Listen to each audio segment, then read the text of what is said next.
for another episode of the 12-Man Fan Jam Show, a show made by 12s from around the world for 12s from around the world. I'm Mosette, and here's your host, and my dad, the self-appointed Reverend Moses of the St. Paul Allen Church of Seahawk Positivity. Yes, I am your self-appointed Reverend Moses of the St. Paul Allen Church of Seahawk Positivity, and welcome everyone to another wonderful, amazing episode of the 12-Man Fan Jam Show, episode 11-6 at the Lions edition. So do us all a favor, grab a desired sin or beverage of your choice, put your tray table up, put your seat up in the full upright position, fasten those seat belts, and keep your arms and legs inside the podcast at all times. And what can I tell you? Don't ever forget, we're going to Detroit, bitches. We're going to Detroit. Don't forget. Wow. That's why you had that hat. I won't forget. That's why I got that hat. How's that for a quick change? All right. So, don't forget Detroit. Along with myself, of course, is the 12-Man Fan Jam Show posse. That is Matt from merry old England. Hi, Matt. Good morning, Moses. How are you? I'm fantabulous. How are you? Well, I have been, of course, paying very close attention to good friend of the show, Mr. Aaron Rodgers. Yes, I figured you would. Very sadly only managed to last a mere 94 seconds before rolling over and having to be helped off, which shows that you and Aaron Rodgers probably have more in common than you might think, Dennis. That's sad but true. Not so much funny as just truth. Sadly, you don't have his money. Sadly, you don't have his money. Yeah, my son's uncomfortable. Yeah. 2 minutes in the show. In all seriousness, though, we do feel bad for Aaron Rodgers because, I mean, nobody wants anybody to get injured, and it's kind of a sad situation. I hope he comes back. To be fair, when you get to our age, just getting out of bed can be dangerous. So going onto a field and playing football, really bad. Yeah, true. But we wish him the best. We really do. I wasn't hoping for him to get injured or anything, but I don't feel bad about it at all. You can direct those things to Dustin at 12-Man Fan Jam Show. And that, by the way, is Dustin. Hi, Dustin. Hey, how's it going? Good. You're off to a great start. What's going on? Yeah. Well, one of my favorite Twitter responses I saw about the Aaron Rodgers thing was somebody was like, yeah, his 2023 season consisted of 4 snaps for the Jets. Somebody said 5 if you count the Achilles. Oh! Ouch! Wow. Once again, I feel bad for Aaron Rodgers. I just want that to be known out there. Once again, I do not. Will, help me out. There's Will. Will, how you doing, bud? Hi, Moses. I'm hanging in there. How about yourself? Good. I want to tell a quick Will story before we go farther. I did go up to Detroit for Super Bowl XL. Now, I didn't go to the Super Bowl, but I went and saw. You wouldn't tell anybody this. Oh, I got to tell. He needed the money. It was the Saturday before the Super Bowl, and Will was there, and our friends were all up there, and they started to go out into the street, and I'll never forget Will screamed at the top of his lungs, "Media whores assemble!" And off they went. Well, no lie. Every time that group stopped for more than 30 seconds, they were swamped by people wanting pictures. Except for when we were trying to get out of downtown Detroit after midnight and we're surrounded by drunken Steeler fans. And, oh, yeah, we were in downtown Detroit. Did you guys know Jerome Bettis is from Detroit? I've heard. I've heard that. And the person with that wonderful piece of trivia is my son, Little Mo. Hi, Little Mo. How's it going? Good. How about you? You got some news you want to share? I do. You do have some news about your education. You're going to be a grandpa. Ah! No, that's not it. Now he finished his high school. In all seriousness, Little Mo finished his high school classes. He's good to go. He is a official graduate of high school as we speak. I was just thinking, they knew something was going to go wrong when the Jets were playing on 9/11. Like, who thought of that? The Jets playing on 9/11. Yeah, that's not cool. This is not a good idea. Not a good idea. In New York. Not cool. Yeah. But congratulations on your academic endeavors, my son. Thanks. Also, Dwayne Brown was the one that missed the block to get Aaron Rodgers sacked and hurt. Oh, well, blast in the past, Dwayne Brown. Little revenge. All right. Well, listen, enough about Aaron Rodgers and the Jets and everything else we were talking about. Let's start talking about this game coming up between the Detroit Lions and the Seattle Seahawks. And if you're interested in how this show's being run, here's a real quick look at how the show is run. Yes, the 12-man fan jam show format. It is 4 quarters and a halftime, just like a real NFL football game. In the first quarter, we will check with Will and all of the news that is fit to print, if I can get it going here. Excuse me. You're doing great. I know. There it is. The news that's fit to print. In the second quarter, we will talk about last week's game against those Rams. Probably briefly, I imagine briefly. At halftime, it is the best Seahawk-themed trivia game on the internet. I refer to 12-man fan jam show halftime trivia. Of the world. Last week's champ was Maddie? No. Dustin. I won. It was. Oh, it was Dustin. All right. That's right. Because you bet one. Second half, we talk about the Detroit Lions. We have all kinds of fun stuff coming up. We talk about this week's game. I have a travel guide to give you some information if you're going to Detroit, since I said that we had been there. Some things you might want to check out if you go to Detroit. I'm also eating Detroit pizza at the start of the third quarter. That's the one I'm eating this week. And so is Little Mo. Dustin will be here with his injury report, Matt with his fashion and weather, and as always, and even Mark will chime in with his picks for the rest of the NFL. And then in the fourth quarter, we put all together, make our predictions, prognostications, and game balls. I also have a drink from a Sleeping Lion IPA, I think, that I'll be trying during that time. And I think Dustin's going to join me with a drink as well. Yeah, I found a lion-themed amber. Yours is a porter. Okay. Yeah, I wouldn't know. And then, of course, Little Mo will show us his Madden prediction. He played Madden earlier. I watched. And he watched. He didn't do all of it. And we'll make our picks for that game between your Seattle Seahawks and Detroit Lions based on all that information. But before we do all of that, we do like to remind you can find us all over the interwebs, all over crazy social media. First off, remember our Facebook page. We have a game day thread. We love to talk during the game on that game day thread. We'd like to see you on there, 12-Man Fan Jam Show. We're on what used to be Twitter, X, at 12-Man Fan Jam Show. You're watching us on the Seahawk Positivity YouTube channel. There's other older episodes and some outtakes and some highlights. Our Gmail is 12manfanjamshow@gmail.com. 12-Man Fan Jam Show. I'm putting up highlights from the shows each week, just a little snippet. And, of course, we are a Seahawk Positivity production. And as we get ready for the first quarter, it is time for Will and the news.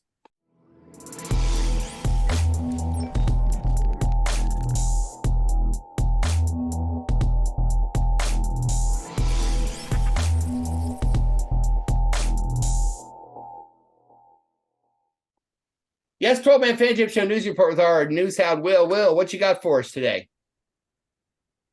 Travel guide for Detroit. I think that consists of running, screaming, and reloading. Yeah, if you've seen Zombieland, you need to follow those rules. Nice. Well, Moses, things have been tense between the Buffalo Bills and their star receiver, Stephon Diggs, for a little while now. Shocker. This week's not going to help. A reporter named Maddie Glab of BuffaloBills.com got caught on a hot mic while waiting for the players to come out and do post-game press conferences this week.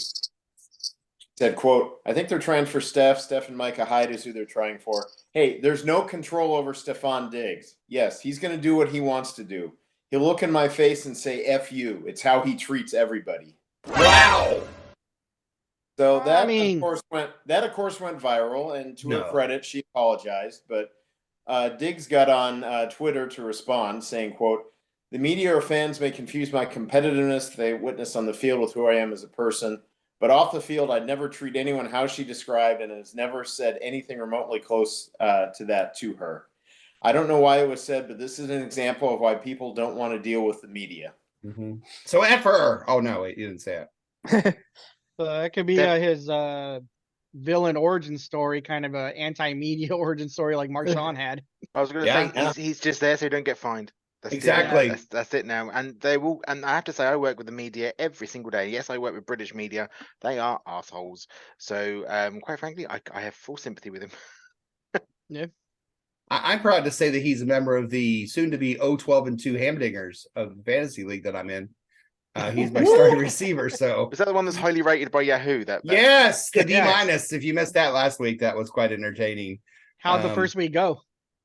I lost. He So got dominated. What was the score? Yahoo So far, on so the good. money. if I go 12-2, I'll never live it down. Well, what else you got for us? Well, Moses, Deion Sanders has been the talk of college football pretty much ever since he got to Colorado, but especially since his Buffalo started 2-0, beating TCU and then winning last week as well. And, of course, it's Deion Sanders, so he's going to be in the spotlight no matter what he does. And a lot of people are, of course, speculating on whether or not Sanders might make the jump to coaching in the NFL. I would never do that, Deion told Rich Eisen on Friday.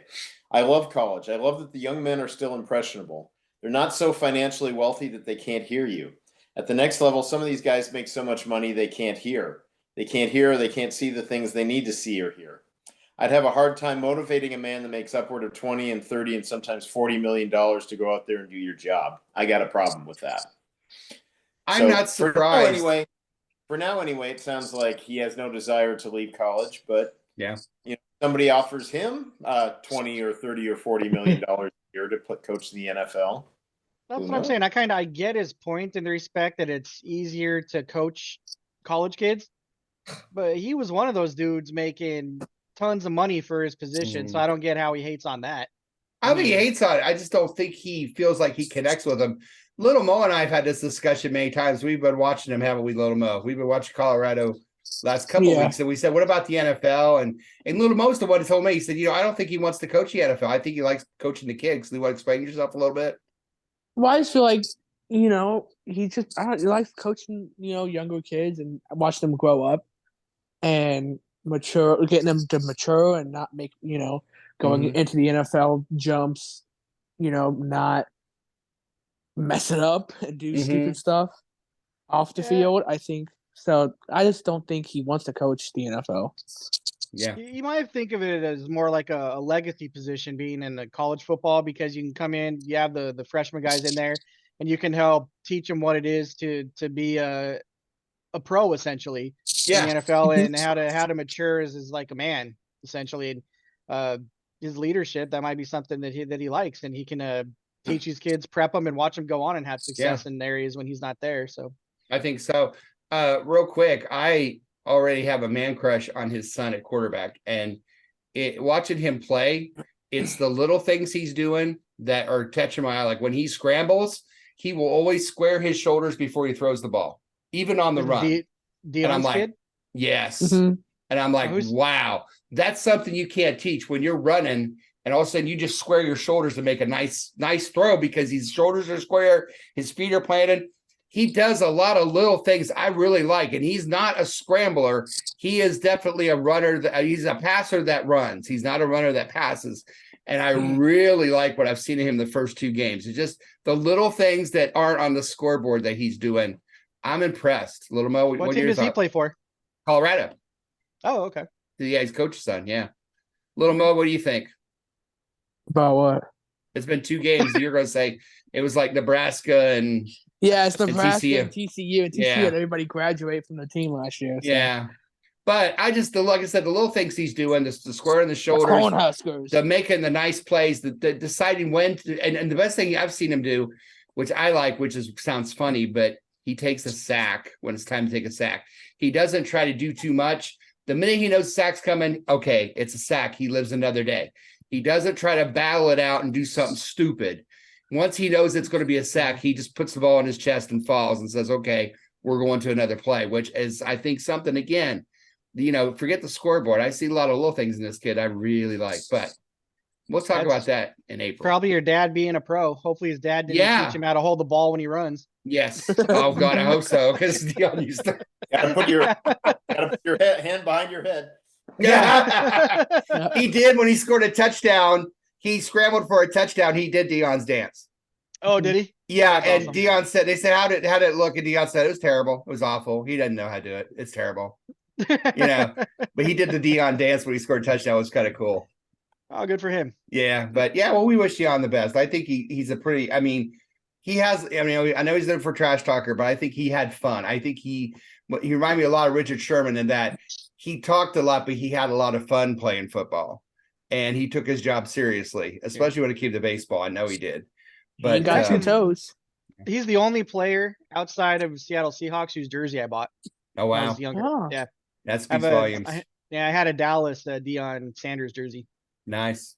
At least it wasn't the 49ers. Yeah, no kidding. Yeah. Couldn't be that one. All right. Hey, anything else for us, Will? Nope, that's it. All right. Well, thank you so much for the news. Anytime, Moses. All right. And that's the end of the first quarter. That's the end of the first quarter, bitches! Coming up, we got all kinds of fun with the Lions. We've got pizza, we've got beer, we've got injury report, we got fashion report, we got trivia. Before we do that, I hate to do this. We got to talk about last week's game against the Rams next quarter. We'll be right back. Yeah. You are watching the 12-Man Fan Jam Show, a Seahawk Positivity production. That's the fact, Jack! It's the second quarter. Yes, welcome to the second quarter of episode 1106, the at Detroit Lions edition of your 12-Man Fan Jam Show. This is the part of the show that we have to talk about last week's game, win or lose, and it was ugly last week, but Seahawks lose the opener at home to the Los Angeles Rams 30-13. Not a lot of positives, but some maybe. We'll see what we can find. Little Mo, what are your thoughts? All right, the only positive that I can take out of this game is the run defense didn't look awful. Everything else sucked. Back to you. All right. Run defense looked good. Brevity is Everything else sucked. And Jason Myers is still awful. So all right. Oh, Dustin, do you know what? When I thought we were still going to win that game and I saw him miss that, I thought, there you go. There's Dustin's prognostication blown out the water in a heartbeat. I had someone laughing hysterically across the room from me. Yeah, that end of that first half was kind of crazy with that. The block field goal and a missed field goal. Yeah. Since then, everything went downhill from the missed kick. Yeah, but that first half, you bring up the first half, it 3 decent drives that 2 didn't end in touchdowns. And I turned to Lamo, I said, we've got to get touchdowns out of these drives. And I guess we found out why the second half. But so Dustin, what were your thoughts? Well, I thought I put out more effort going from Eastern Washington up to Seattle to watch the game than the Seahawks actually put out on the field. And hearing about them, talking about it, it sounds like they might agree. Yeah. A lot of them are like, yeah, we didn't have the effort, didn't have the intensity, we didn't really try hard enough. Like, what? A home opener. They thought they were going to roll over them. It's not how the NFL works. No, it's not. And for the first time in a while, I think Pete Carroll got outcoached by Sean I don't know about in a while. It's happened a lot, to be honest. But he did get coming out of the halftime, which is usually his specialty. We usually come at halftime and we really make good adjustments. And wow, 3 yards later, 3 yards in the second half. What are your thoughts? Well, I tell you what, I mean, losing the tackles didn't help, but no. And we're not going to have them this week either. Spoiler alert. Yeah. But the thing that got me was just our entire pass rush consisted of 2 quarterback hurries all day. And there was a column in the Seattle Times this week from Matt Calkins. Basically, don't panic, whatever.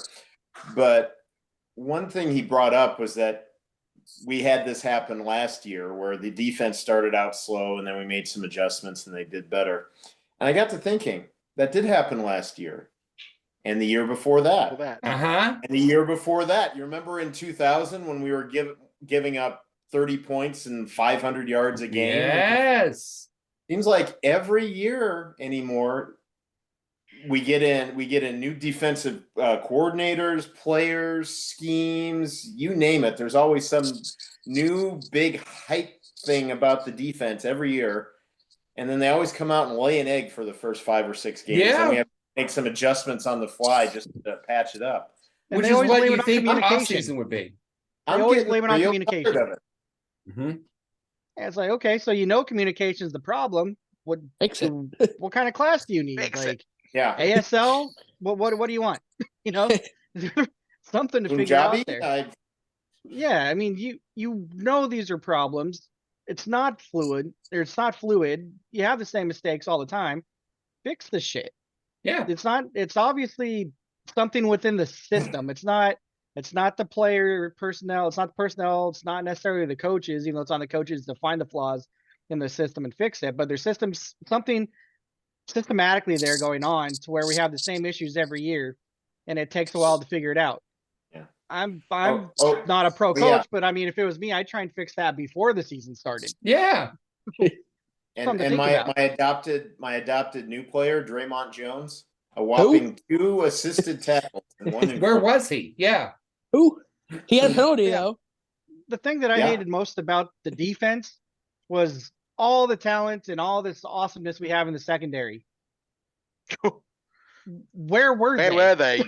Well, because there was no pass rush, but you still have to cover the guys, right? So they shouldn't be nobody within like 5 yards of them to catch the ball. Which we seem to say every year this time. Every year we say this, Matt. Well, you can't do a zone if you don't bump the quarterback off his spot, because there are going to be seams in the zone. No, they were all over the place. Yeah. And then for the offense, the tackles not there sucked, and you guys mentioned that, but okay, adjust to that. They're not there. Run more 2 tight end sets. Yeah. Put a running back out there to help chip if you see wherever Aiden, what's his face is, Hutchinson or whatever. Yeah. You see him out there. Have the running back line up on whatever side he's on. You have a tight end over there as well, and get these guys some freaking help. Yeah. I mean, Gino's got to be able to operate, but you have to help him. You don't have the tackles. You don't just throw the next guys in and be like, okay, this is what we are now. No, you fix it. When DK got that penalty, I almost lost my mind. And then he was on the sideline, like laughing and smiling. Oh my lord! I was bench his ass. If you go to our game day thread, you'll see I was not happy. Something else I'm tired of. When he signed that contract, he said it's time to be a leader. Well, you know what, DK? You're not Peter Pan. Grow the hell up. Thank you. Again, Matt? This is the same story year after year after year. He's doing the same shit. Mm-hmm. I was actually I bought this jersey when I was there, but I didn't want to. But it was like they didn't have a whole lot of options, so I went with DK because that's like the only one they had that I would have wanted potentially in my size. Like I wanted canines, or I was thinking about Diggs or something, but DK, and I was like, man, he better not do something dumb. He did this, and then sure enough, he DK'd it. He lets corners get in his head. Oh, look at April! Hi, April. Like when we versus the Rams, every time Jalen Ramsey and him would go at it every single time. Every single time. That's another one of those recurring themes that I'm tired of hearing. Like, Pete had to sit down and talk with DK about, like, you do that once. Yeah. So you're going to do that shit. You're sitting the first quarter next week because you're making stupid choices. You're hurting the team. Fix yourself. Matt, what have we missed? Well, I've got a couple of things, a couple of bad things, and one good thing. I think I think from my perspective, watching and just taking on Dustin's point, the secondary has more holes in it than a cheese grater. If you want to throw against us, just throw it up the middle of the field, because apparently there is nobody right there. Up the middle between the hash marks. Yep. Yeah, because there's nobody there. The other thing I think is just the story of this game for me is third down efficiency. I mean, if they're getting 64% of third down efficiency and we're getting 22%, that kind of tells you that it's going to be a difficult day. They were 9 out of 11 at one point. Yeah, exactly. I mean, we were making Matthew Stafford look like, he's some sort of the best quarterback ever to play the game, and this is not this. We had no effective pass rush against him at all. Good God. Yeah. Or no, wait, never mind. That's next week. That's next week. You got to flip flop to my head. So in essence, if you're going to play that poorly, certainly from the second half onwards, you're going to lose. I think the positives that I would say is that the Chargers and Miami game was on at the same time, and that was an infinitely more entertaining game to watch. It was. And I just love that game. So if you want to watch a good game from last week, go watch that one. It was a good one. Right. But I think listening to Pete Carroll, his post interview and his Monday interview, and he's like, "Oh, we've all got to be better," and and then on Monday, we found some positives. Do you know what, Pete? I'm sick of your positives. Find your positives on the Saturday. Find your positives on the Friday, and then apply them to the field. This bullshit. Sorry, this it is bullshit nonsense around picking up tiny insignificant things that might be a ray of light. Our run defense was all right, and I take your point, Jacob. It was, but that's not, to me, that's not a positive. It shouldn't be a positive that it was. It should be like that every week, regardless. There's to me there's serious inconsistencies in training, and I did think also Gino just looks slow. And I wasn't particularly enthralled by him either. I mean, Lockett missing 2 catches as well. There were so many things there which they didn't look prepared. And it's one of these things with preseason. I know nobody wants to play their starters in preseason. We don't do that, and we let Locke have his fun and all this sort of stuff. Right. Do you know what? For that third game, before the start of the season, perhaps you should have played them all. Because then you should have, yeah. Perhaps you would have seen just how completely uncoordinated some of these players are, and certainly from a receiver's perspective. And I take your point regarding DK, and we say this every year: you need to grow the hell up. It's not the Thorold Simon moment idiocy, and I'm sick of it, to be frankly honest as well. But if you're not going to run to get open for Gino, he's not going to be able to throw to you. That's the first thing. You're a big guy. You've got to make more effort to get yourself open so you can actually get a ball on maybe the first read rather than the third. But yeah, so there's so many things wrong with this. I did like the special teams. I thought they were okay in terms of the. But they weren't, because we had 2 punts inside the 2 and we couldn't keep them. Exactly. That was annoying. I mean, it's just every year it's the same, but it is just totally uncoordinated. There's a huge coaching issue here, in my opinion. And Pete Carroll, I don't want to hear any more fucking excuses. I want you to go and fix this before the game. Not tell me what you need to fix on the Monday. Fix it on the Saturday. Well, I will be a little positive because I just looked it up to be sure, and I felt like they abandoned the run the second half completely. And I thought they were being effective running the ball. And I looked it up: 12 for 64 for Walker. That's effective. And maybe 2 of those carries were in the second half. He had a good game. Walker did, running the ball. We had a good game running the ball. And all of a sudden, it just disappeared in the second half. They didn't disappear. They just stopped running the ball. Yeah. And that, I thought, why are we stopping running? And one time it was 2nd and 4, and we threw a bomb to DK incomplete on 2nd and 4. Or third and 4. I think it was 3rd and 4, right? 3rd and 4, they threw a bomb. Get the first down, fellas. Yeah, focus on especially when you're on the ropes. Yeah. Big thing is 3 yards. That 3rd and 4 bomb was 5 yards out of bounds. Yeah. But 3 yards in the second half. I mean, that's just ridiculous. Well, that's they ridiculous. had 12. They had 12. They had a late start. They got a whopping 9 on their last drive. On their run. There you go. But I thought we were running the ball effectively. I loved the drives in the first half. I loved the different formations and the different calls. And I thought, wow, this is really a nice drive. And it was just like, all this, like it's like they set up the first 20 plays of the game, and then there's just a blank.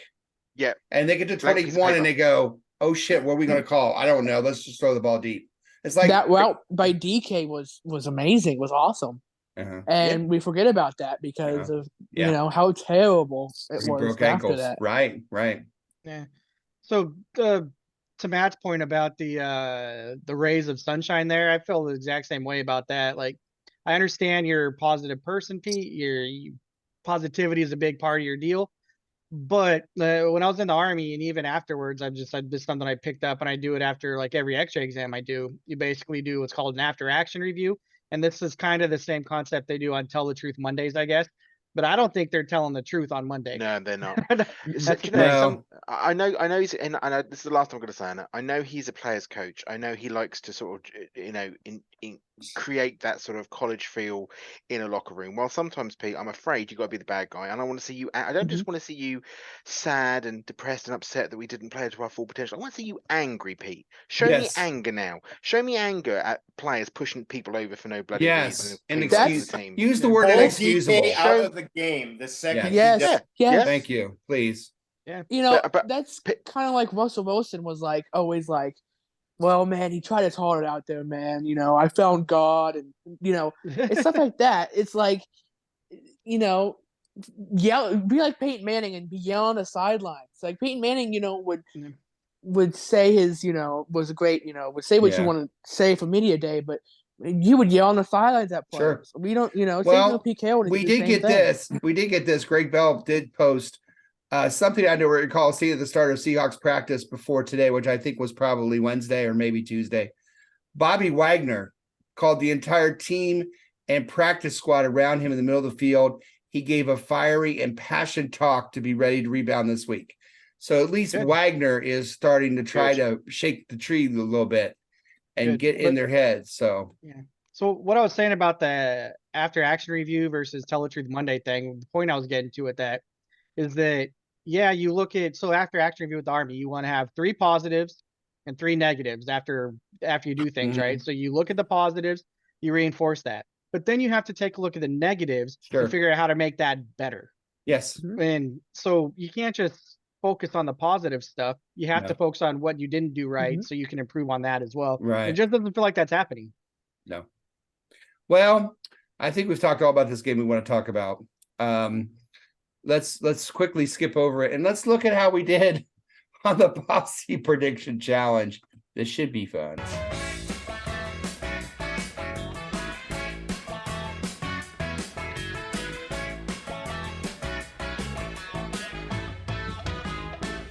All right, the Posse Prediction Challenge from week 1, and boy, is this going to be fun to look at. First, we start with the scores, and of course, everyone said the Seahawks were going to win. I gave a point to Statsman Mark. He said 30-16. That's pretty good. I mean, if you flip it. I asked earlier, do you get a point for getting the score just the wrong way around? You don't, unless that's the best score. I mean, that was the best score. Nobody got their prognostication, which I thought was interesting. Of course, no game ball because they lost. And then the over and under, they hit under. Everybody on Team 12 had under, and 3 of us did. Which means basically week 1 looks like this. Statsman Mark is leading with 2. Justin, Will, you all have a point. I'm tied for second. Yay! Everybody on the other team has a point. The only people that don't have a point are me, Little Mo, and Maddie. But Matt, our time will come. I'm quite happy not to win a point on that game. Thanks very much. Yes. So as we go into week 2, the team scores are this. Team 12 has 6, and 12. Team Posse has 4. So we're only 2 behind. We're right there. Closest we'll get all season long. The gap hasn't strengthened yet, so we're doing pretty good. And with that being said, let's put this game away and look forward to halftime. Holy shit, it's halftime! All right, coming up, we have all kinds of Lions from here on out. Goodbye to that Rams game. It's all Lions from this point forward, starting with halftime and the best Seahawk-themed trivia game on the internet. 12-man Fan Jam Show halftime trivia of the world. And that is coming up right after this. You are watching the 12-man Fan Jam Show, a Seahawk Positivity production. If there's a better use for the internet, I haven't found it. Yes, welcome to the best Seahawk-themed trivia game on the internet, 12-man Fan Jam Show halftime trivia of the world. The game that challenges the posse and those watching the show to see their knowledge of all things Seahawk and otherwise. The contestants of the posse themselves, Maddie, Little Mo, Dustin, and Will, and here are the rules. You have two rounds of questions, each worth a point, and at the end there'll be a final question worth 2 points, and whoever has the most points of that, if there's a tie, we'll have those people tied to a top secret overtime question, and they'll be crowned 12-man Fan Jam Show halftime trivia champion of the world. You can, one time in the first 2 rounds, you have 3 options. You can take one of those options away only once in the first 2 rounds. Dustin, you won last week. 1, 2, 3, or 4? Start off with 1. Dustin's at 1. Little Mo, 2, Little Mo, 2, 3, 4. 2. Matt, 3, 4. 3, please. And that means Will is question 4. Remember, one question will be, it's all about the Lions and the Seahawks. One's kind of an unusual question, we'll say. Unusual question. We'll save that one for Matt. How about one about a university? Matt likes those questions. Yes, he does. Especially when they're about colleges. I've done no show prep this week. No show prep. Smart move. Dustin. Yeah. The first time the Seahawks played the Lions was back in 1978. No. The Seahawks played the Lions in 1978. Won the first time. That's what she said. How many times did the Lions sack Jim Zorn in 1978? 4, 5, or 6? I apologize. So there was a question in there, right? Yeah, let me start over. Dustin. I'm glad Dustin's on that guy. I know when the Seahawks played the Lions in like, 1978, how many times did the Lions sack Jim Zorn? 4, 5, or 6? There we go. I'm going to be optimistic. Seahawk positivity and all that shit. 4. Seahawk positivity. No, not this time. I'm on the wrong channel. 6. Yeah, you're on the wrong. It's the Seahawk Realism channel, apparently. Little Mo, the Seahawks played the Lions in Seattle in 2015.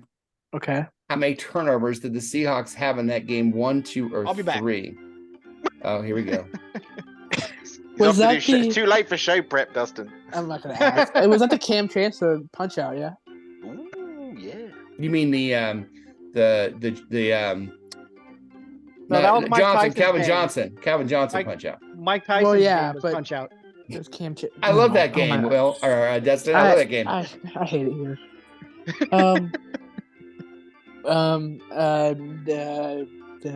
The one. 3. We suck. Sorry. Yeah, we are on it tonight. Matt. Yes. Now you're going to deal with the first time the Seahawks played the Lions in 76. Okay. How many interceptions did Jim Zorn throw in that game? 4, 5, or 6? Well, so far this has been the Seahawks Realism channel. Really, this is so bad. Really bad figures. But let's hope that Zorny had a better a day. So let's go with do you know what? Okay, take one away. I'm going to take 5 away. It's either 4 or 6. Oh. So now I was going to go 5 as well. Good lord, thank God I didn't. Okay, so let's go with how the game has gone so far. 6. You always have different ways to get there. The kids didn't vote for it, so I'll vote for it. You always do this here, and now you're saying to be negative, to be realist. Well, no, because it has been the rest of the time. You're right. It is this time too. Holy shit! 6 Jesus Christ. Did they bench him? So let's recap real quick. If you listen to the first 2 questions, you know that Jim Zorn was sacked 6 times in 1978 and had 6 interceptions in 1976. I don't think Zorny wanted to see the Lions anymore. No. Golly. Gino had also 11 interceptions last season altogether. That also means that Will be having our question. It's not exactly a football question, but it kind of is. Will, how much money did Jim Zorn lose on this investment? What Motown singer tried out for the Detroit Lions in 1970? Was it Marvin Gaye, Lionel Richie, or Smokey Robinson? One of them physically tried out for the Detroit Lions in 1970. Take one away. I'm going to take away Smokey Robinson. It's either Lionel Richie or Marvin Gaye. I got a pretty good idea, I think. I got to go Marvin Gaye. You got to go Marvin Gaye. Mountain high, no. You got it. Oh, nice job. Marvin Gaye did try out for the Lions in 1970. Lionel Richie would never have made it because his Sunday evening's always easy and stuff. So but you know what? Lionel Richie can't slow down. So, Yeah, I had that album. All right. If we go to the second round, Matt and Will have a point. Dustin and Lomo, you have no point. Thanks. Will, 5, 6, 7, or 8? 6. Matt, 5, 7, 8. 7, please. Dustin, 5 or 8? 5. Little Mo has. Going first worked out so well last time. That's the spirit. Yeah. Hey, do you guys first know? You don't succeed, ram yourself into the wall again. You guys know what 50 Cent does when he's hungry? 58. 58. Dustin. I'm sorry. I was thinking way too hard about that. I was like, he's got lyrics where he talks about how a fat kid loves cake. You went way too deep. That's what she said. Here's Dustin. What is the name of the Detroit Lion mascot? Is it Leo, Paws, or Rory? Oh, Lord. I don't know, but I like Pause. I think that'd be a good name. Pause is kind of a cool name. You want to call him Pause? Yeah. Yeah, okay. His name is Rory, but that's all right. That's That's That's such a dumb name. Leo's so obvious. I don't know why they wouldn't go with Leo, but it's a little too on the nose. yeah, pretty much. Will, Seahawks played the Lions in Detroit back in 1996. How many times did the Seahawks sack Lion quarterback Don Majkowski, the Magic Man? 1, 2, or 3? I already took one away last time. This time I'll ask the kids. And they're not telling you.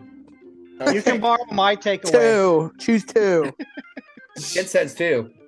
I don't know. That's just a guess. Think about our record when it comes to playing the Lions historically, Will. Yeah, but it's Negativity. 96, so that's everything's going to hell and back. One and done team. Come on now. I gotta bring some positivity back to this damn podcast. I'm gonna say 3. You gotta bring it in with 3. We need more people like you, Will. Yeah, but it was 2. You were close. I was 2. You were close. We do need more people like you, even though you're close. wrong. It was 2. Oh, Matt. Hello. Hello. Seahawks played the Lions in Detroit in 2018. How many turnovers did the Lions have in that game? 3, 4, or 5? Ooh. That's Now, positivity right there. End zone. That's positivity right there. I want to say. Well, let's say 4. Let's say 4. It's 3. Oh. So you just. So you have to be at negative even when it's positive. Yeah. So Hey, you little Mo. You try to be in the middle and. Yes. Seahawks played the Lions back in 2006. Okay. I was 1. Yeah. How many times did the Lions sack quarterback Matt Hasselbeck? 4, 5, or 6? Take 1 away. 5 or 6. Oh, Jesus. Positivity. 5. That's not good. Positivity 5. Yes. So Dustin has no points. This is not Little boding Mo. well for tomorrow, for Sunday, folks. Let me tell you now. Yeah. The Lions do that. I'm sucked historically. But do not worry, because there's still time to be positive because it's time for the final question.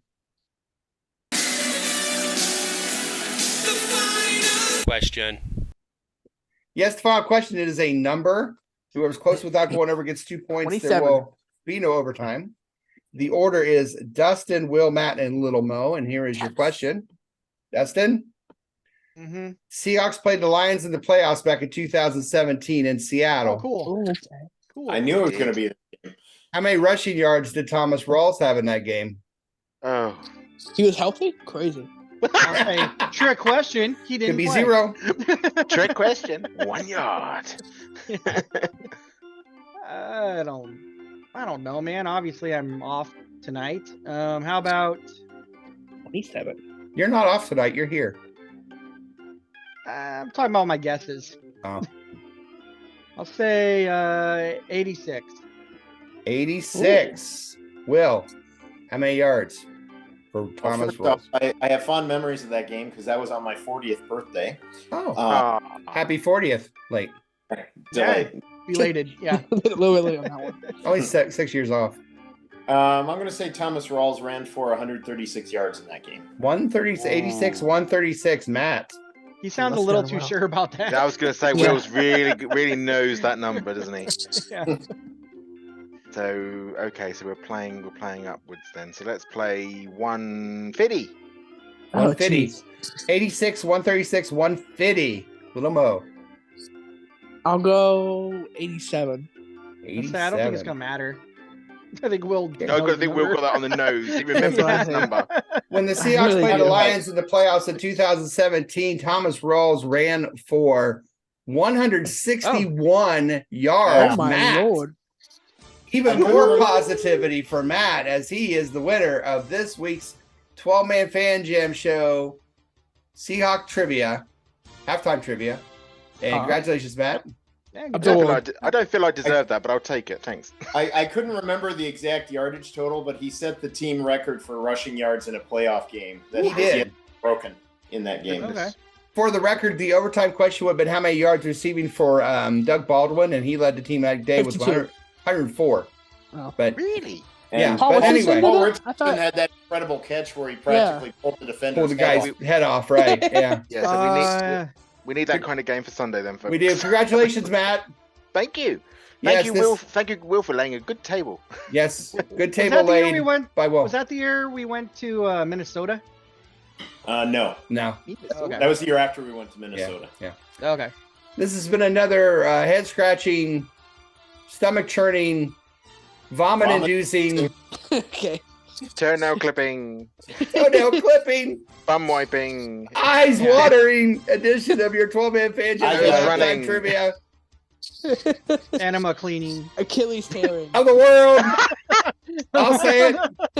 We'll be back. We'll be all Lions from this point off. I'm not lying. We'll see you right after this. You are watching the 12-Man Fan Jam Show, a Seahawk Positivity production.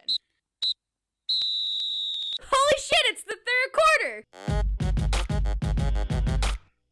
Yes, welcome to the second half of episode 1106, the At Lions version of 12-Man Fan Jam Show. That is Little Mo. That is Will. That is Matt from Maryland, England. That is Dustin.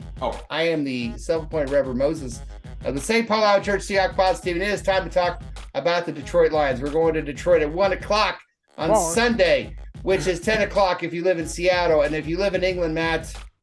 Well, you got me all confused because last week you gave me the East Coast time or the Indianapolis time, whatever it was, which I then added 8 hours to and thought it was going to be on at 12 midnight, and it was actually on at bloody 9:25. So wait. It's 6 p.m. in UK time. I've checked. Where's your show prep? Well, I had to do my own show prep because you can't work out how clocks work. Right. 6:25 in England. You're the one that couldn't work it out. Right. Because he gave me the wrong clock. So if you're traveling and you don't know what time it is, but you're traveling to Detroit, look at the watch. I thought we would do you a favor. And there are some places that they don't talk about in any travel guide except the travel guide you hear. It is time for the 12-Man Fan Jam Show travel guide.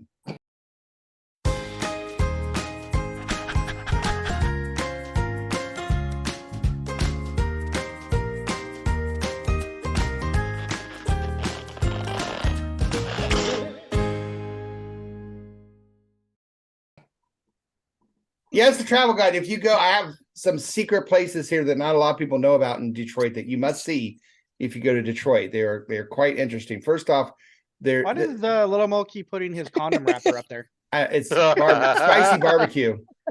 Buffalo, you can't weed. They come in all kinds of flavors. If you go to Detroit, don't forget to check out the Stevie Wonder Driving School. The Stevie Wonder Driving School. Okay. The Marshall Mathers M&M Factory. Okay, all right. Yeah, it's like fun, right? Yeah. The Barry Sanders Early Retirement Home for anyone under 40. I would like to join that club. With Calvin Johnson. The Marvin Gaye What's Going On Dementia Clinic. I think that's What's Going On. Oof. Ouch. You guys know that Jerome Bettis is from Detroit. There's the Jerome Bettis Bus Driving School. And finally... Oh, God. The Marv Levy NFL Referee School for the Blind. I told you not to forget. We're not forgetting. Now we know why. Do not forget. That was a totally fair game, guys. Yeah. I'm just salty. Sorry. Well, there's nothing like better to do than after absolutely bombing for 5 minutes is to eat. So it's time for, hey, Moses, what you eating?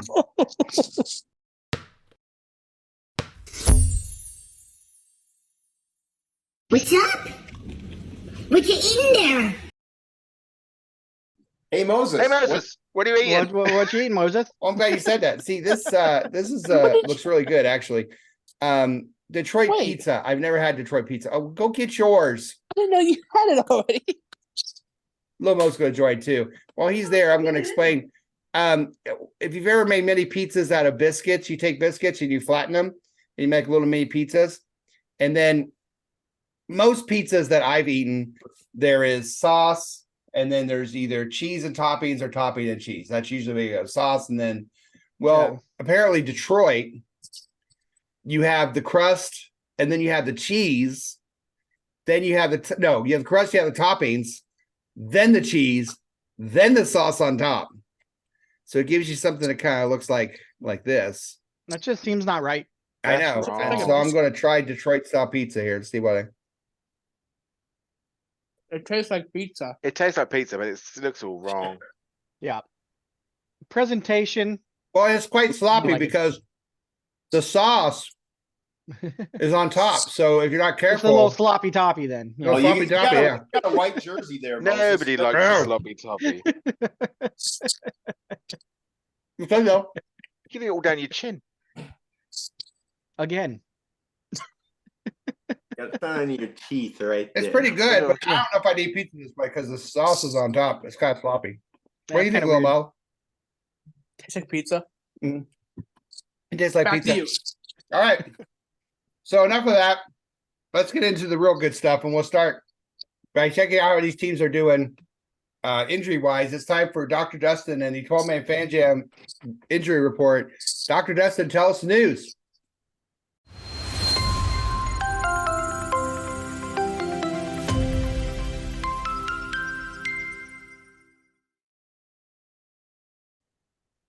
All right. So we'll go ahead and start with the Detroit Lions here. They have several that are out, 3 to be exact. Cornerback Good. Khalil Dorsey with an illness. Don't have more information than that. Cornerback Emmanuel Mosley. He's got a knee/hamstring injury. And then defensive lineman Josh Pascal or Pascal, however you want to say his name. I don't care. He's out. And then their starting left tackle, Taylor Decker, has an ankle injury. He didn't practice all week, and he's doubtful for the game. So we'll see what happens there. Probably not going to play. So both teams might be missing their starting left tackle. Yeah, it's only fair that they're down at least one tackle, considering what we're gonna do. No The least doubt. they can do. Yeah, it's very cordial of them, really. So with the Seahawks, we have 3 players out as well. Unfortunately, Jamal Adams is once again not back. He was limited in practice this week. He's still recovering. We'll see what happens. We're recovering from getting to practice. Yeah. Sounds like shooting Wow. for next week for Adams, according to what Carol said today. So, All right, good deal. Mike Morris, defensive end, he's out. I don't think he practiced this week. Last week he was limited in practice, but he played in the game, and his shoulder's still bugging him though, so he's not gonna play. Then Charles Cross, he's out. He's got a sprained big toe, which is another way of saying turf toe, and that's a super painful injury on your big toe. Yeah. So that's gonna take some time to heal. They actually signed a couple of tackles to help. 41 years old. Yeah, just because of that. It's not a good sign whenever they sign a couple of tackles that week after a couple injuries. No, that's never a good sign. Yeah, then his Charles Cross's opposite, Abraham Lucas, went to the IR. He's going to miss at least 4 games with his knee injury. Yikes. So Did they know what knee injury, like what it is? I haven't heard one way or another, but if it's only 4 weeks, I'm assuming it's some sort of sprain. And a lot of times when it's a sprain, it's either MCL or LCL, which is the ligaments that run on the inside and outside of your knee. Or it could be an injury with his patellar tendon or something like that. Hard telling. They haven't been specific about it that I'm aware of. But if it, like I said, if it's something like that where he's only missing 4 games, then it's not something that's going to require surgery. So that's good. Well, that's good news at least. Yeah. And then we have 2 players that are questionable. Unfortunately, I like this guy a lot. He's got a knee injury is bothering him. Boye Mafe.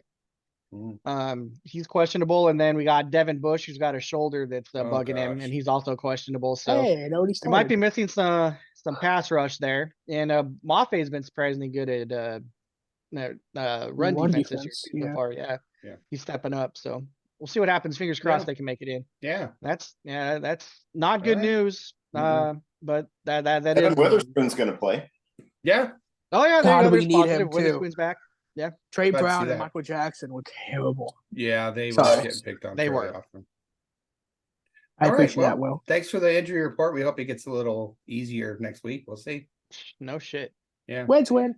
And now, Sorry. hey, Reds win. And now it's time to check out the weather and fashion report by going to someone across the ocean. It's time for the 12-man Fan Jam Show weather and fashion report with Matty from Merry Old England. Oh, Matt.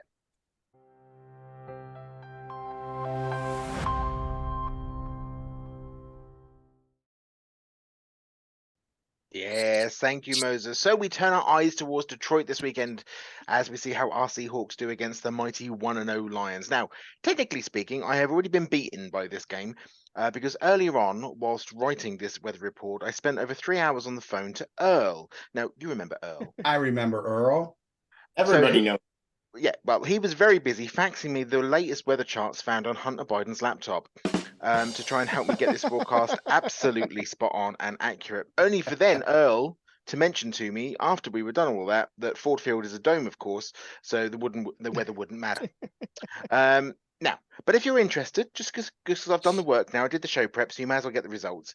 If you're interested, the weather will likely be dry, with a chance of thundery showers, though, and temperatures of around 69 degrees Biden, which incidentally, well, yes, and incidentally, 69 degrees is the same number of degrees that President Biden rotated in as he fell to the ground in Colorado whilst giving out diplomas earlier this year. Now, what to wear for this game? Well, we are the visiting team, and we kind of do have to send some love, some belated love to Detroit. If you remember, it was because the Lions beat the Packers last year that we managed to squeak through into the That's playoffs. true. That's true. So let's celebrate all things Detroit and Michigan. You could, of course, go dressed as Detroit's own Marshall Mathers III, or Eminem to his friends. Or, if you want to celebrate all things Michigan, whilst also keeping a little bit of Pacific Northwest to hand, you could always go as William Boeing, the founder of Boeing Airlines. Great connections to the Pacific Northwest there. Nicely done. But if you really want to stand out in the crowd, you could go as Michigan's own Madonna. Now, all you need is for your face to look like it's been stung by a million bees, a coned bra, and a cape that you can be pulled over backwards with at any moment. So you just flow backwards. Now, don't forget though, you have to have with you her most famous hits to play in the background if you are going to go as Madonna. The first one, of course, is Frozen, or what our secondary looks like currently. Ray of Light. Ray of Light, Please Shine on an Open Receiver for Gino to throw to. and my personal favourite, a song all about Draymond Jones, Like a Virgin, tackling for the very first time. But whatever you decide to wear, just throw a Hawks jersey and a Kevlar vest and apparently a ski mask, so Jacob will tell us more about that probably in a second, all of that, and you're probably good to go. With all that being said, it looks like it's going to be a perfect Seahawks weather. So Moses, it's back over to you. All right. Thank you very much, Matt. Moses, little Mo, share us real quick the story about the ski mask Detroit. He's got his mouth full now. All right. Well, before we do that, I'll ask you here in a minute. We'll go with Statsman Mark and his bricks pick. Well, oh my God, he's gone. Oh, there he is. Ooh, somebody give him the Heimlich maneuver quick. He's choking on the feeling? wrong way around pizza. You feeling better? Okay, you want to tell us about the Detroit thing? No. Okay, so coming up.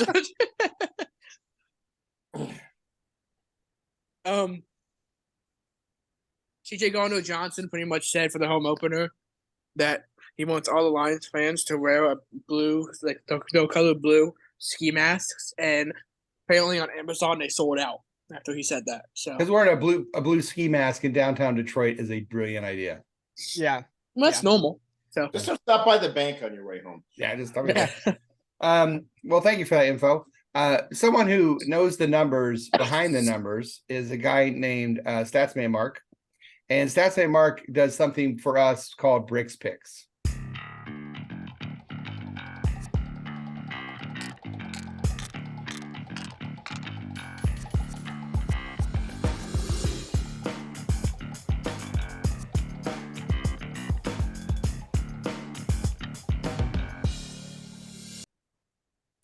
All right, Bricks Picks. Last week, Brick is proud to say that he was 2 out of 3. Can you believe it? Good for him. He actually did pretty well. He texted me to say, I can't believe I got 2 out of 3, but he did, which is pretty exciting. And then this week he has made the following picks. He said Houston -1, Baltimore +3.5, and the under over in the Kansas City Jacksonville game is 51. He said go under for the Kansas City Jacksonville game of 51. That is kind of a high over and under, so I believe him on that. And now it's time to go to church.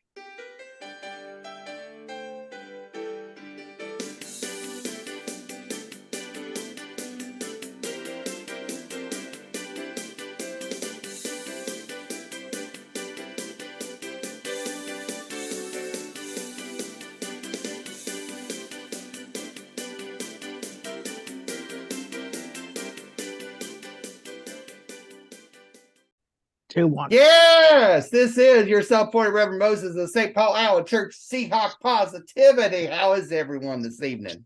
Good, thank you. Doing well. Oh, you're bouncing back. That's good to see. You know, it is so good to see everyone survive Seahawkaplex of 2023, I guess is what I'm trying to say. Seahawkaplex. I don't know. Okay. Something like that. Poor Cleolanda, my church organist, you know, the old lady, she had her face frozen, been shock, horror, and anger on her face after that game. And I had to sit her in front of the Giants game that night to bring her back into reality. And she got a lot better after seeing the Giants, but I digress. Friends, so glad to be once again here as we hit the road towards the promised land. And as we move forward, we are still basking in that warm glow that is Seahawk Positivity. Reading from the book of Seahawk Positivity, chapter 2, verse 7 to 12.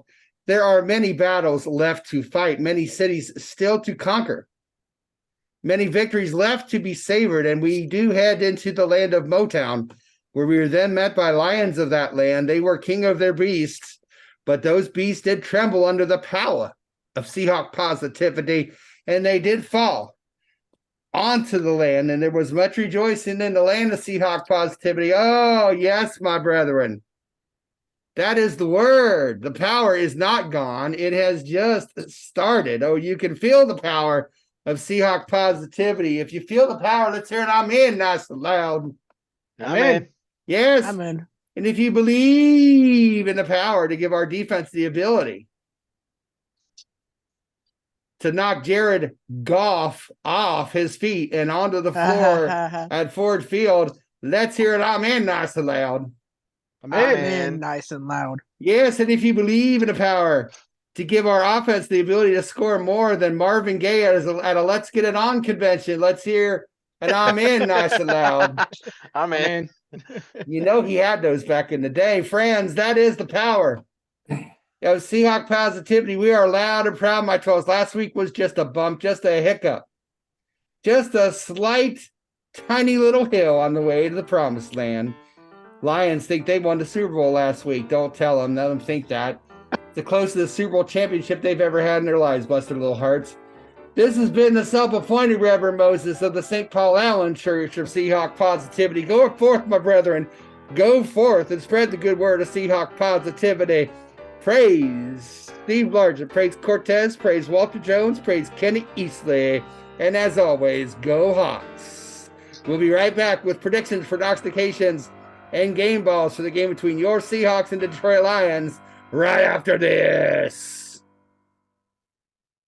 You are watching the 12-Man Fan Jam Show, a Seahawk Positivity production.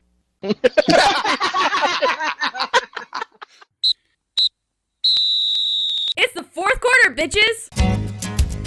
Yes, welcome to the fourth and final quarter of episode 1106. You're at Lions edition of your 12-Man Fan Jam Show. Little Mo, Dustin, Matt from Maryland, England, and Will all here to make our prognostications, our game balls, and our picks for the game between your Seahawks and the Detroit Lions. But before we do that, I'd like to start the fourth quarter by tasting a taste of the city that we're playing. So it's time for What You Drinking, Moses?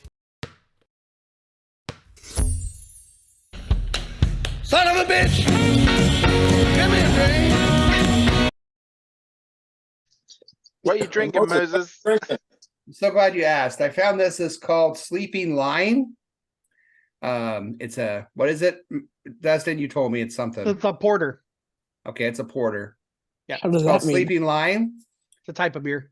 And so I'm going to, No shit. I'm not a beer drinker. Oh my God, it's exploding. Looks like root beer. And I'm also participating. I don't have the same beer. I've got for Mac and Jack's the African Amber, 5.8% alcohol by volume. Look at the head on mine. That's what she said. All right. That would be the pour. Yeah, that was it. Kind of okay. Shows you my experience in drinking. Here we go. It's gonna have nothing but the head. Tastes like tree bark. Mine tastes awesome. Yummy. That'll be the brown malt. Yeah. Yeah, what's your taste like? What kind of tree bark though? I mean, that makes a difference, right? Well, parts of a tree are edible. Tastes like maple. Yeah, maple that's been sitting out in the sun for about 40 years. Oh wow. Most trees have though. Mine is delicious. Mine tastes like beer, which is what reminds me why I don't drink beer. But that's okay. It looks like root beer. Back in your college days. Yeah, back in my college days. So anyway, I'm going to say thumbs down this week again on Sleeping Lion. But if you're a beer fan, you probably like it. Heads up, though. Heads up, they're all going to be thumbs down from him. So probably, yeah. 'Cause I'm not a big alcohol guy. One thing I'm also not is I'm not a gamer, but Little Mo is, and it's time to see Little Mo's Madden Challenge for this week.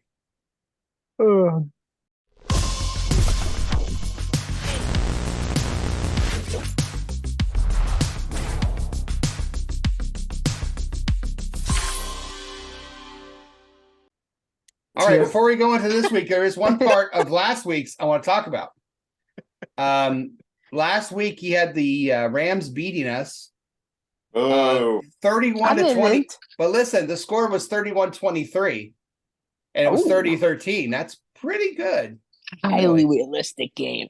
Pretty totally realistic. So, Little Mo, what have you got for us this week? Totally realistic for men. The football.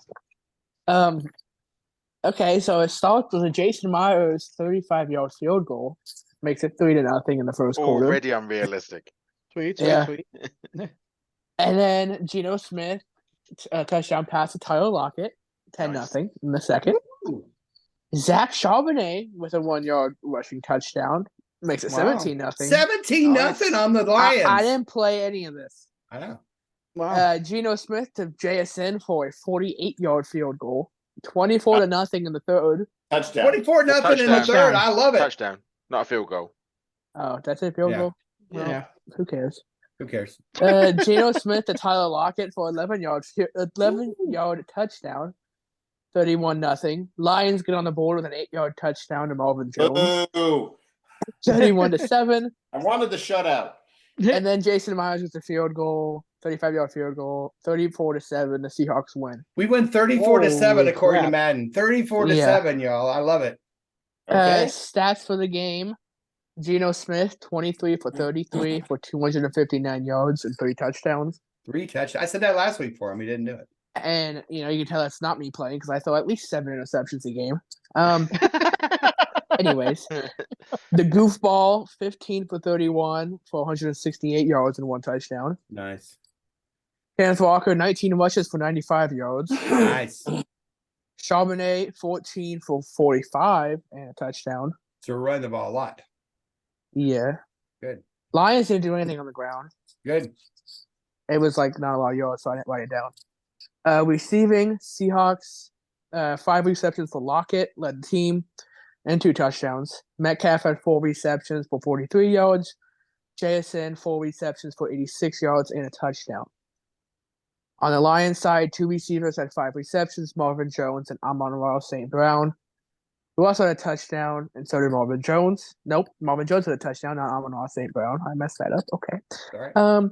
Michael Jackson led the team in tackles.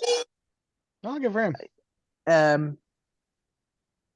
2 tackles for loss for Jordan Brooks, 1 for Dale Taylor, 1 for Mario Edwards Jr. Wow. And 1 for Draymond Jones. Hey, Draymond. Lions leading tackler was Jack Campbell, the guy they drafted in the first round. Tackles for loss for Jack Campbell, Romeo, I don't know how to say his last name, Derek Barnes, and Alex Anzalone.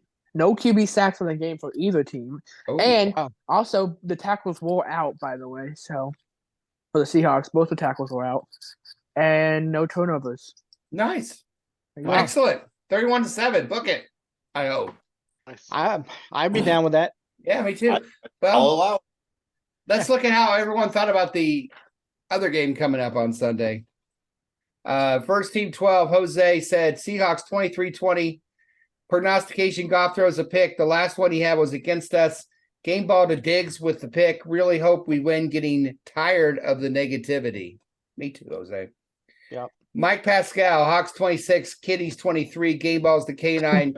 Prediction, Metcalf 15-yard or more reception. So touchdown longer than 15. I was going to say 15 yards or more in penalties. In penalties, yeah. That might be more accurate. Yeah, on that point. Yeah. Chris said that's not the start we wanted, but it's a new week and a new opportunity to win. Seahawks 23, Lions 20, game ball to Jason Myers. Pronostication, Hawks get 2 turnovers. Andy, Seattle 27, Lions 24, prognostication, a game-winning field goal in the final 2 minutes, game ball to Metcalf. Yep, right. Jimmy, well, it's extremely rare that I pick against the Hawks, but with our situation at tackle and how brutal we looked against the Clams, Detroit wins 30-27. Prognostication, DK with touchdown, game ball to Walker, and I'm sure people will get butthurt, but Geno isn't the answer. Ooh. Becky, 23-17 Seahawks, touchdown Wagner, and Wagner with the game ball. Interesting. Goodness. Nice. That's man Mark, Seahawks 24-22, Seattle interception, game ball to JSN. Little Mo, what you got? You know what? I'm going to go with Madden. 31-7. No, 34-7. 34-7. Wow. Awesome. Because why not? Why not? Why not? I'm going to go with game ball to JSN. I think he's going to get his first touchdown. Is that your prognostication, JSN touchdown? Yes, sir. All right. Matt, hello. Hello. I'm going to say Seahawks 20, Lions 17. All right. Game ball to Lockett. Okay. And I'd like to have I'll take on that penalties one actually. That can I say we Seahawks have under 25 yards worth of penalties for the whole game? That is a bold prediction. Yeah. Well, one pass interference blows that out of the water. Yeah, that's all right. We're going with it. That'd be awesome. Dustin. Yeah. What's up? I'm going to go 24-17 Hawks. I think we're going to have to run the ball a lot to keep Detroit off the field to win this game and keep Geno upright because the pass rush is going to be a pain with our offensive line the way it is. So I'm going to say K9 gets the game ball. And McIntosh, I believe, is playing this week, isn't he? He wasn't on the injury. IR. Oh, He's on IR. No, he's Damn an it. IR. That's why I wasn't on the injury report. Okay. I guess K9 will get the game ball too then. We gave him the game ball. I know. I'm going to give him 2 game balls. The man's got balls. I'll say he goes over 100 this game. Yards, not points. Rushing yards, yes. Yeah. Thank you. Well. Yeah.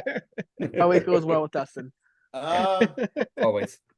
Hell, I don't know. 21. No, 24-21 Seahawks, I guess. That's that positivity kicking in. I guess. Yeah. I'll steal one from Little Mo's simulation. Say Zach Charbonnet gets his first touchdown. And I will also give my game ball to K9 because I think he's going to have a big game. I think we need him to have a big game. K9 against the Lions. Ooh. Oh. Yeah. Ooh. All right.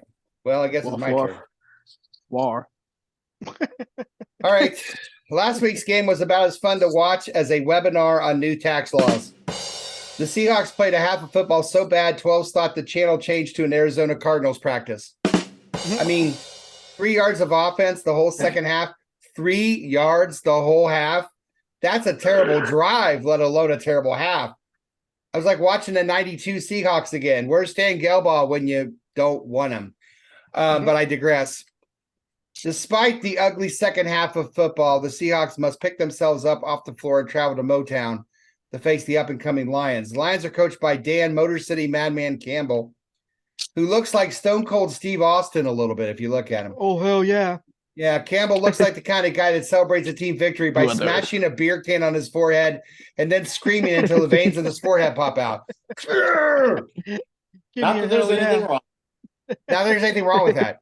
Defensively, they're led by Aiden Hutchinson, who, when he lets his hair and beard grow out, kind of looks like a lion himself, if you ever see him. The guy's so disruptive on offenses each week. The NFL makes him send apology letters on Monday to the opponents. It's really sad. Offensively, they're led by Jared, turn your head in Goff, who looks like Ryan Gosling's lesser known and lesser talented brother.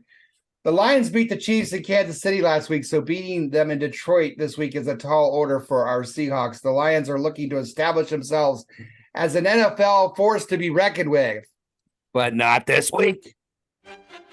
Watch my game ball, Kenneth Walker, run like a dog in heat.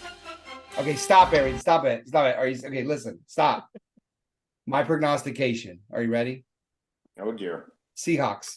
Not one. Not two. 3 sacks. 3 sacks in the game for the Seahawks this week. That's right. I said it. Deal with it. Yeah, 2 pressures. This week's the start of the season for the Seahawks. Forget last week. Seahawks win 30-23. Book it. And we hope that you have enjoyed a wonderful and entertaining Detroit Lion edition of your 12-Man Fan Jam show. Oh. On behalf of everyone here, on behalf of Maddie from Maryland, England, Dustin, Will, and Little Mo, this is your self-appointed Reverend Moses with St. Paul Church Seahawk Positivity saying, until next time, as always, go Hawks. Go Hawks. Go Hawks. Go, go, go. We're going to win this week. I'm not lying. I get it. I'm unsubscribing.